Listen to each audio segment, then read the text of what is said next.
Hello, it's another edition of 50 Plus. I'm James Lott Jr. It is August 21st, 2023. And yes, I survived Hurricane Hillary, or no, it's Hurricane, in quotes, Hillary, and the earthquake yesterday here in Los Angeles. I didn't feel anything. The hurricane was just heavy rain. So where I lived here in Inglewood, not a big deal. It was fine. So we survived that. Today is a very interesting day for me personally, and for my family, but for me personally. August 21st has two things, and it involves my brothers. So I have several people in my life, you know, they're siblings. We all have siblings, some of us don't, some of us are only children. And it's weird how life will do something that converges on another something's something. I'll explain in a second. I haven't had coffee yet. It's weird when one day can have several meetings. I guess that's the main point of this. And there is several times in my life when my voice was gone this weekend too. So my voice is coming back. Where there were many, I'll be invited to four major events the same Saturday in 1 month. You're like, but why that Saturday? Like it's just weird. Uh, so I'll start with the good. So 7 years ago, I'll start with the good. I'll start with the good. Today is my younger brother JR's birthday. I can tell you his age. He's younger than I am. He doesn't tell his age. But he's one who lives with me. For a lot of you, he's the Phantom Brothers. You've never seen him. I'm in the public eye. So I've chosen to be here. So when it comes to my family, I let them choose if and when they want to be included and related to me in public. My voice is still not back all the way. I'm like, wow, that's crazy. Um, I still feel scratchy. And I know that so always over the years, I choose to be here and do this. They don't choose. So it's like, so some of them are very private, that's why you'll never see them. And some are like, they don't mind. They're on social media, they don't care. So my brother and I have always kind of kept separate identities. He's partially online, like partially in public eye, partially not. The last couple of years, he's actually, for whatever it gets up to him, his reasoning, he's tagged me in a few things, come to a few of my events, met some of my famous friends. They know who he is. But we've never done a show together or nothing like that. He's not up for that. But it's his birthday, and he's actually posted some stuff, and I posted and tagged him in a couple of things. You'll see it on my social media. But it's his birthday. And so he's a younger brother that I've taken care of when I was younger. He's a younger brother that I live with. He's a brother that he and I have both went through a lot this year together. With my mom, my now late stepdad, my aunts. He was the brother who was side by side with me. And so he went through all the stuff, you know, right alongside with me, and stepped up and was there for my stepdad, for my mom, for my aunt. He was there. So he and I are probably the most tired from everything that's gone on. But we did it. We're stronger for it. We had the serious conversations. We've had a few fights, you know, with all the kind of stuff. But he is the one who it's me and him in terms of the men. We're together, fighting this together, working on this together, side by side. So happy birthday to him, of course, and to you, and just thanks for stepping it up and being there for our parents and people. It would have fell on me mostly. I had a lot. I'm still the older one. I'm the one they just trust the most. I've had more life experience, so there's a lot of things that I handle that he doesn't have to handle at all. That's why I'm super tired. I've come on here and told you about that. Um, but uh, but without him, it would have all fallen on me, and that just would have been just too much. So his contribution is very important. It is very it should be noted. It's very important, and I don't take for granted at all. Right.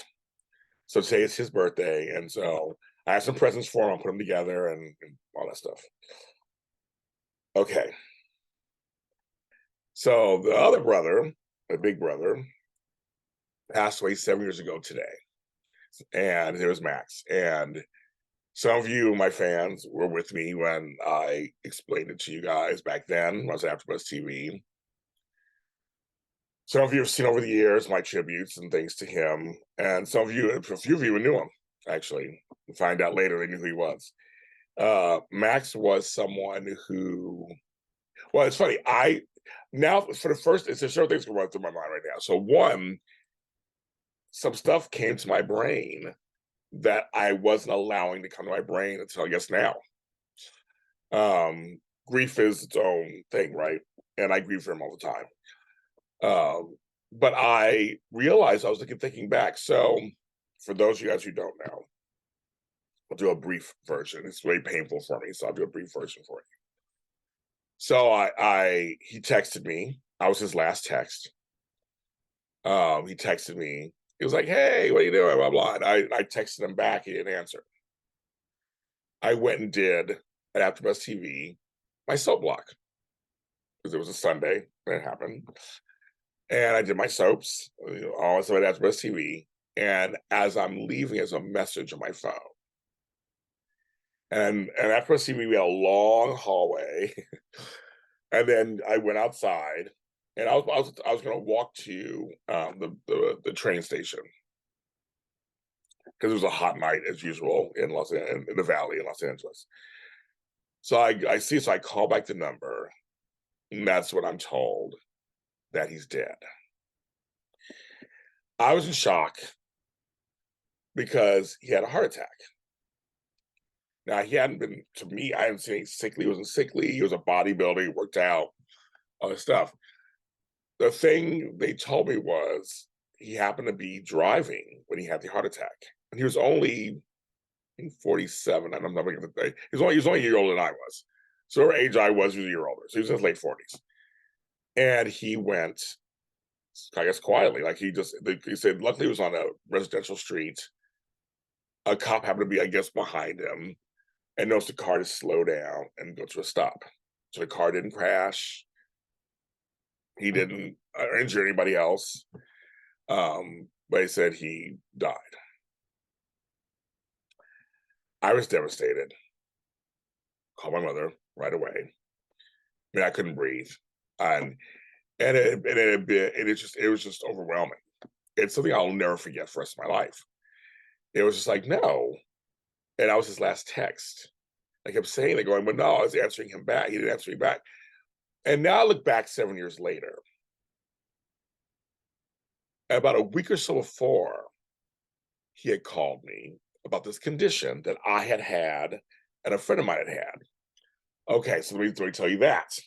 Try to make sure it all makes sense. It's all my brain, it's all like over the place.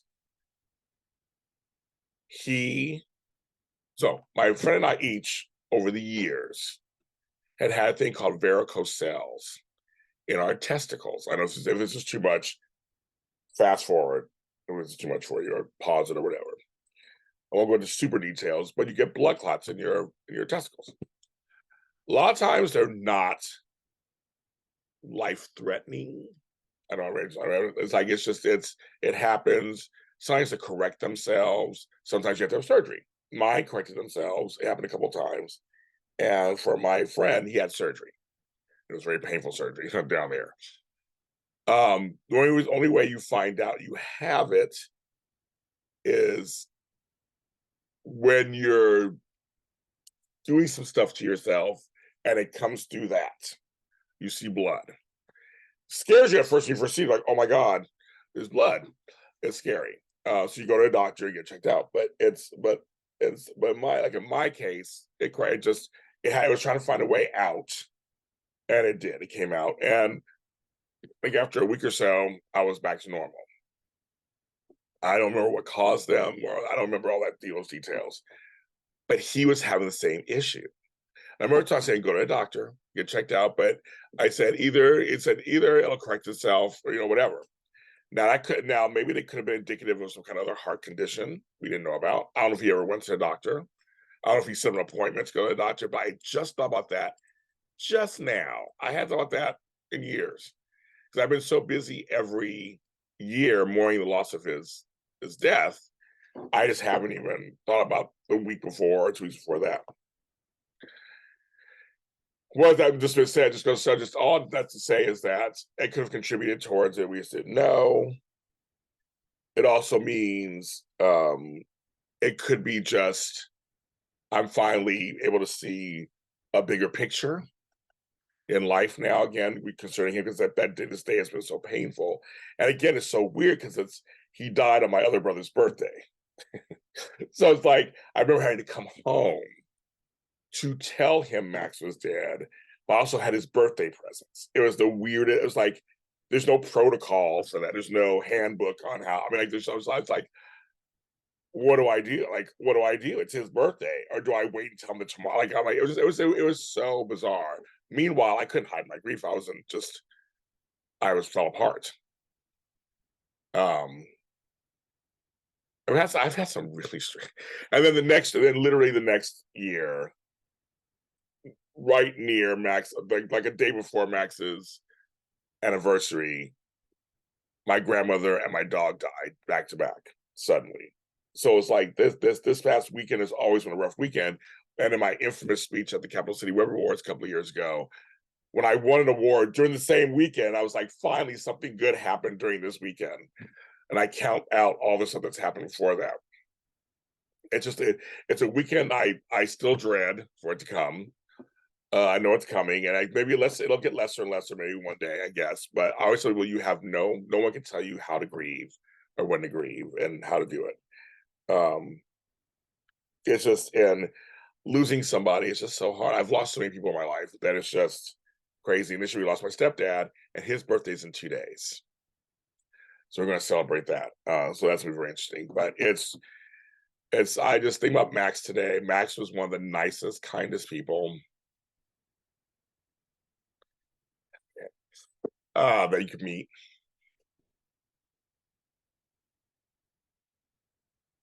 I could do this. Um, he made everybody feel good. I'm trying to. Okay. He made everybody feel special and feel good, and he was just one of those people that everybody, as soon as you saw him, instantly smiled. There were times I'd see him just start laughing. Why are we laughing? Why not? Just because of whatever. You know, how we're looking, when we're talking. He was a person that made everyone feel comfortable and feel good.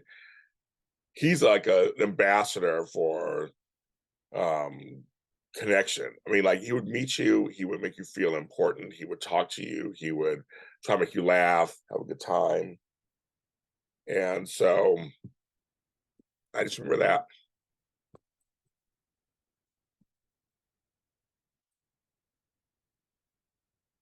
The thing that after years go by,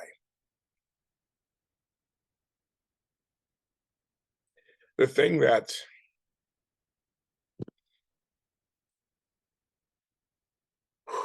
is tough is not always the big milestones. It's the little stuff. And that's when it'll hit you out of nowhere. And maybe you guys have been through it, or going through it, it's little stuff. There are things I want to tell him. I can tell him, I know he's in heaven, smiling down, and I can tell him, but I miss the physical presence of him. I miss hearing him comment back and laughing about it, or getting the gossip. I miss sharing in something funny. I miss his gumbo parties. I miss we saw Khan's new song out. We talk about the new song as she came out. Every time she comes a new song or she does something, because he was a big Shaka Khan fan. Whenever I hear her, I hear him. We both sang, so we would sing songs out of nowhere. We would just do that. He loved his eyelashes. He loved his. He was last job. He was a greeter at Big Bed Bath and Beyond over in Westchester by LAX.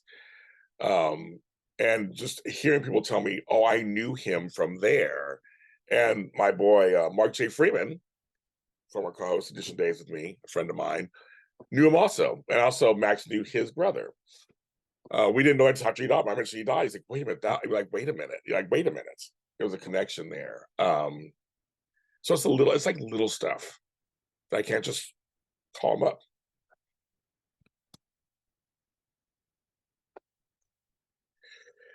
So today, I celebrate him and my brother JR, and anybody who has brothers, all my other brothers, everybody, all the brothers in the world, all the brothers, um, today. And like I said, this show has become like my personal vlog, which I didn't plan on that, but it kind of has. And also to tie it into being in your 50s, where you start to experience a lot of loss in your 50s. That's where it starts to really kind of begin. And the possibility, you're about possibly losing your parents, and if you have grandparents, them too, but losing your first cousins and siblings is also a thing that can happen too. That's just, I mean, I know it can happen at any age, but it's kind of like we're all getting older, and it just is very important to make sure you hold on to the folks that are here. You spend time with them, you talk to them, you tell them you love them. I mean, it's such a cliche thing to say, but it's very true, because I have learned just from this year too, nothing's promised. So I'll end it there. Hug your brother if you have one, if you're close to one. Talk to them, call them. Max JR, you guys are great. I'm James Lott Jr., and I'll talk to you next time.